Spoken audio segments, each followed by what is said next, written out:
provides a window of opportunity to forge a consensual way forward towards a lasting political settlement through genuine national reconciliation and the full enjoyment of human rights by all its citizens.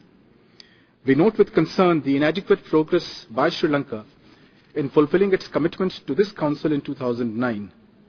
Further, we call on Sri Lanka to move forward on its public commitments, including on the devolution of political authority through full implementation of the 13th Amendment and building upon it.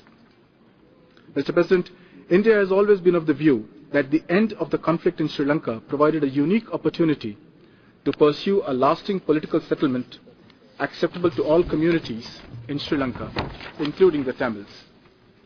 We call for effective and timely implementation of all the constructive recommendations contained in the LLRC report, including those pertaining to missing persons, detainees, disappearances and abductions, reduction of high security zones, return of private lands by the military, and withdrawal of the security forces from the civilian domain in the northern province.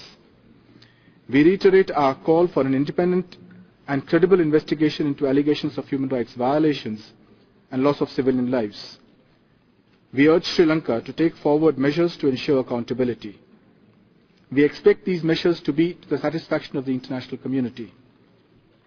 As Sri Lanka's closest neighbor, India remains engaged in a substantial way in the relief, resettlement, rehabilitation and reconstruction process in that country.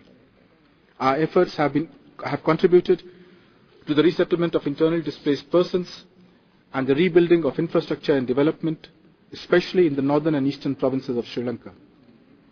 While noting the commitment of Sri Lanka to hold elections in the Northern Provincial Council in September 2013, it is our expectation that the people of the province can exercise their democratic rights freely and without delay as guaranteed to them in the Sri Lankan Constitution.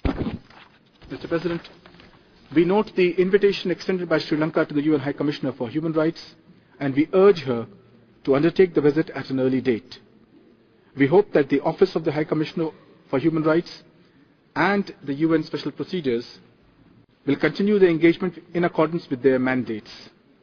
We encourage the Government of Sri Lanka to expedite the process of a broad-based, inclusive and meaningful reconciliation and political settlement that ensures that all communities live in dignity with equal rights and equal protection of the laws. As a neighbor with thousands of years of relations with Sri Lanka, we cannot remain untouched by the developments in that country and will continue to remain engaged in this matter. Thank you, Mr. President.